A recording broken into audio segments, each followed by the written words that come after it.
Jumpa lagi dengan kami di Aceh Timur.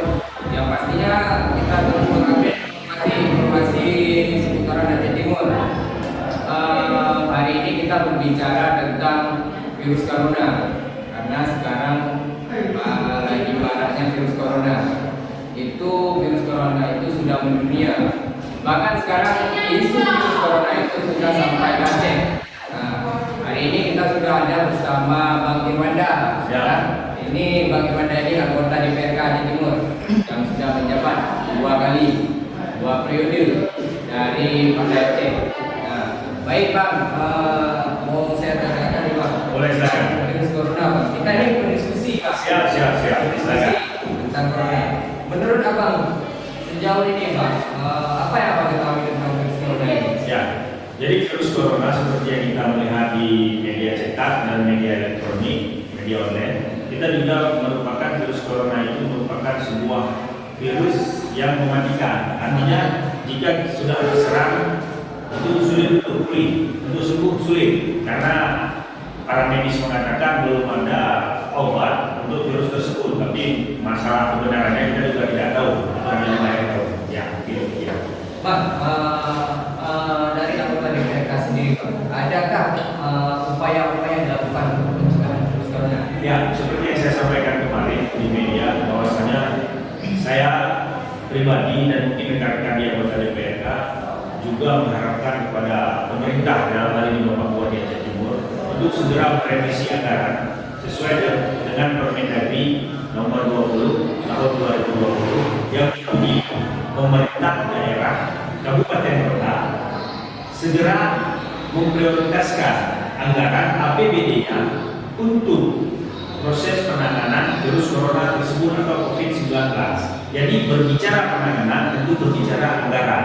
Salah satu mungkin untuk mencegah penyebaran virus corona tersebut diperlukannya antiseptik ataupun sabun cuci tangan di setiap desa-desa, di simpang-simpang 4, di simpang-simpang keramaian, tempat-tempat ibadah, tempat-tempat pengajian, dan forum-forum resmi yang lainnya.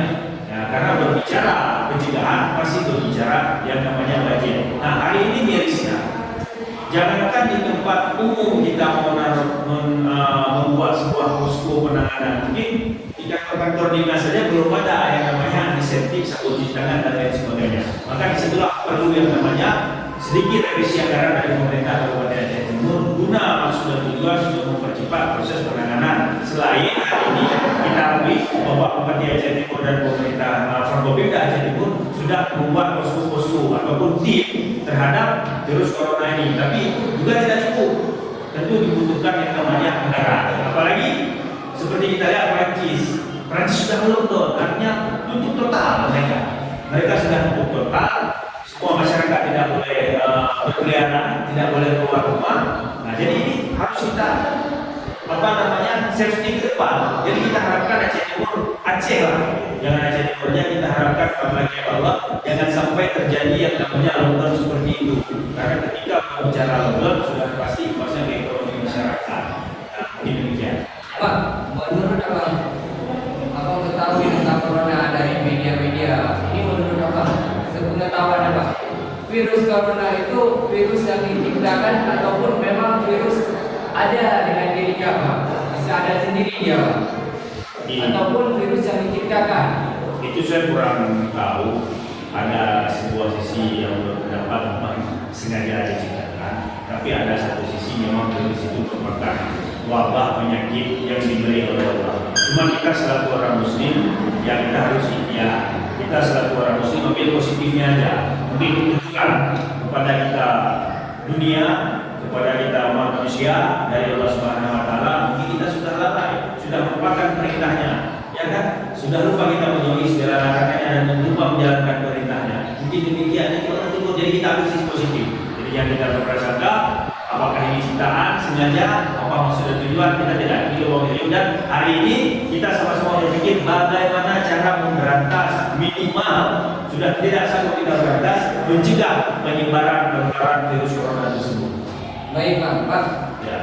Sejauh ini Pak, tentang diliburkannya sekolah, itu surat edaran gubernur tentang liburan sekolah. Itu menurut Abang itu sebuah hal yang positif ataupun hal yang negatif karena ini menyangkut tentang pendidikan seorang anak, Pak. Benar. Pendidikan siswa maupun mahasiswa, Pak. Benar. Itu menurut Abang negatif ataupun positif itu, Pak? Memang pertanyaan yang sangat sulit untuk diungkapkan karena di satu sisi memang keadaan yang harus seperti ini. Ya, di satu sisi memang harus diliburkan karena ditakuti untuk penularan yang cepat, kan itu. Jadi untuk menjaga apalagi anak-anak sekolah.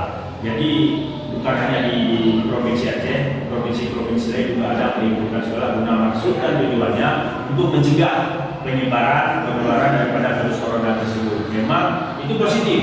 Memang di satu sisinya lagi ada kelemahan. Kita tidak bilang negatif, kelemahan ketika ini memang menyangkut dengan pendidikan anak-anak di lingkungan sekolah. Tapi kita khusus kita di Aceh Timur, saya apresiasi sekali kepada Bapak Bupati kita Hasbala yang lain yang memang sudah menginstruksikan kepada Dinas Pendidikan, kepada seluruh masyarakat Aceh Timur, seluruh siswa Aceh Timur yang diliburkan harus belajar di rumah. Ya, Itu dia. si Bupati kita. Luar biasa, instruksi Pak Bupati ketika memang keluar surat edaran daripada gubernur, instruksi gubernur untuk meliburkan sekolah selama 2 pekan, langsung Bapak Bupati kita menginstruksikan belajar siswa di rumah. Itu luar biasa.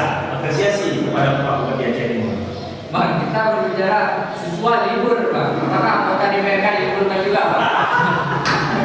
Jadi berbicara dengan DPR, tentu ada agenda-agenda yang memang kami tidak melakukan agenda. Contoh seperti di tanggal 30 Maret 2019 ini, Senin depan, kami sebenarnya ada melakukan agenda kami itu per triwulan, ada yang namanya kunjungan kerja. Tapi berhubung ada demikian, mungkin kami tidak melakukan agenda kunjungan kerja tersebut karena ada beberapa kabupaten kota di Indonesia yang kami telepon, kami connect, kami ingin mempelajari secara geografis dan astronomis tentang di daerah tersebut. Mereka menolak karena memang hampir seluruh Indonesia sudah menolak, sudah tidak melakukan lagi pertemuan keramaian. Itu lagi Pak, Pak Dewan, kami dari Provinsi Timur, kami investigasi di lapangan juga, kami lihat itu ada pendatang ataupun penjual barang-barang yang luar daerah masuk ke pelosok desa tanpa pemberitahuan, dia adakan demo semacam alat wahana. Itu kami di Beliau investigasi itu setiap hari Senin dia masuk ke pelosok desa. Satu, soal kalian, sampai saat ini belum ada amaran ataukah dari kepala desa, dari camatnya untuk menginstruksikan agar pedagang klinis itu siapa orangnya kita tidak tahu, apa visinya sebenarnya. Ini yang selalu jadi jalan desa. Satu lagi Pak Dewan, kami juga sudah kami investigasi sebenarnya setidaknya satu solusi yang terbaik tentang pencegahan itu setidaknya itu selesai salat maghrib tubuh ibu atau kondisi selalu menginstruksikan di masa supaya apa agar masyarakat itu lebih mengingat bahayanya pencegahan ini. Sebenarnya itu Pak. Baik. Jadi terkait tadi mungkin ada pedagang-pedagang yang masuk ke desa, sementara pihak daripada pemerintah, baik itu pemerintah pusat, pemerintah daerah, dan Kapolri sendiri sudah melarang untuk izin keramaian, ya tidak boleh izin keramaian. Bahkan ada daerah-daerah yang memang salat itu safnya berdirinya 1 meter. Bahkan ada daerah-daerah itu yang memang sesuai dengan fatwa MUI, apabila daerah tersebut virus coronanya sudah mengancam jiwa, dilarang untuk sholat berjamaah, sholat Jumat.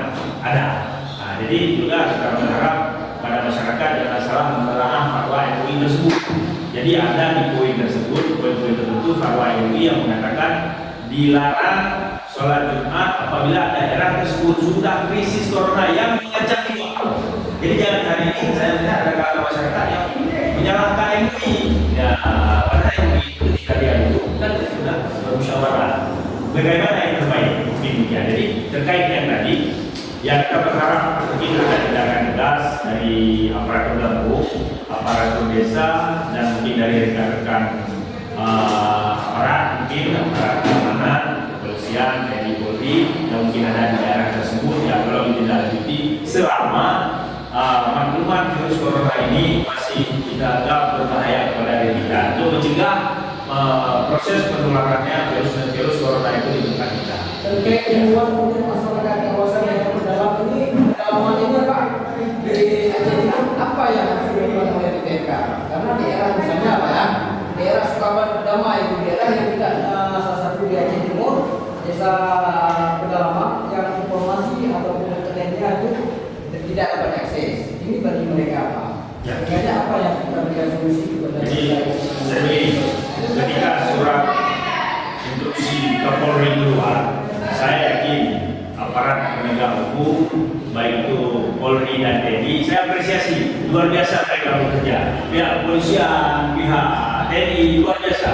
Mereka langsung nempel kertas-kertas himbauan maklumat daripada Polri, dan saya yakin di sana juga bersurat, boleh dicek. Meskipun mungkin jaringan internet kurang, tapi saya yakin pihak aparat penegak hukum, pihak keamanan, baik mungkin dari dinas kesehatan, puskesmas mungkin dan lain sebagainya, saya yakin sudah ada.